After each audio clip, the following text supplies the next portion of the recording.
Naka-detect ng sign of life ang Philippine National Police sa isang lugar sa Kingdom of Jesus Christ sa KOJC compound kung saan hinihinalang nagtatago ang religious group leader na si Apollo Kibuloy.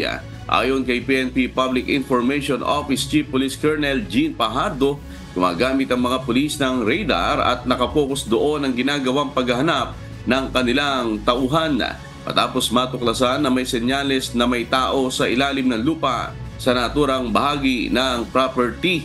Dahil sa development, malaki ngayon ang paniniwala ng pambansang pulisya na nagtatago lamang sa loob ng KOJC compound si Kibuloy.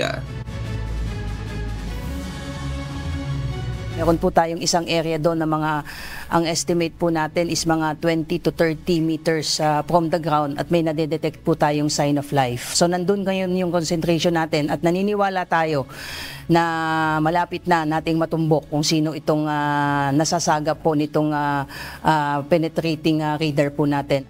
Without giving specific, sir, tama po, nandun ngayon yung concentration ng ating search dahil nga na-detect nga po nung ground penetrating radar natin na mayroong sign of life sa ilalim po ng isang particular ground. But as to the specific location, I hope you understand na hindi ko po pwedeng sabihin yon. Pausap ko lang kanina si General Torre at naniniwala tayo na malapit na nating matunton kung asaan itong secret entrance at lagusan itong particular place po na ito.